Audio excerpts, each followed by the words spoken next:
And ఈరోజు తెలుగుదేశం పార్టీకి చెప్తున్నాను, ప్రశాంతి గారికి ఏదో జరిగిపోయిందని అన్ని ఛానల్లో డిస్కషన్ పెట్టి ప్యానెల్ మీటింగ్లు పెట్టి మళ్ళీ ప్రసన్న కుమార్ రెడ్డి ఇంటికి పోయి ఆయన ఇల్లు డ్యామేజ్ చేసింది మీరందరూ చూశారు.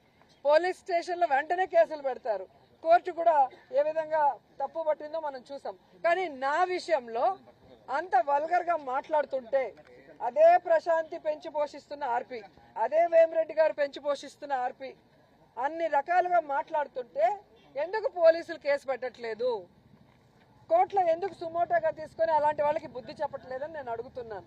ఈరోజు నా నియోజకవర్గంలో భానుప్రకాష్ అనేవాడు తండ్రి పేరు చెప్పుకొని రాజకీయాల్లోకి వచ్చాడు. మేము కష్టపడి పైకి వచ్చిన వాళ్ళు. అలాంటి వాడితో కూడా లోకేష్ గారు నన్ను ఈరోజు మాట్లాడిస్తున్నారు. మరి దీని గురించి ఎందుకు ఏ ఛానల్లో కూడా ప్యానల్ డిస్కషన్ చేయట్లేదు? మేధావులు విశ్లేషకులు ఎందుకు కూర్చోవట్లేదు? అంటే మీ పార్టీలో ఉంటే వాళ్ళు మంచోళ్ళు, పక్క పార్టీలో ఉంటే వాళ్ళు చెడ్డోళ్ళు.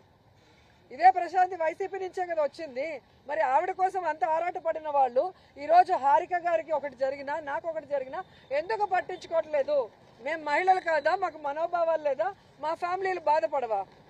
కాబట్టి ఈరోజు అధికారం ఉంది కదా అని ఎగిరెగిరి పడితే రాబోయే కాలంలో జగనన్న ముఖ్యమంత్రి అయిన తర్వాత ఎగిరెగిరి పడిన వాళ్ళని ఎగరేసి తంతామని కూడా ఈ సందర్భంగా తెలియజేసుకుంటున్నాను.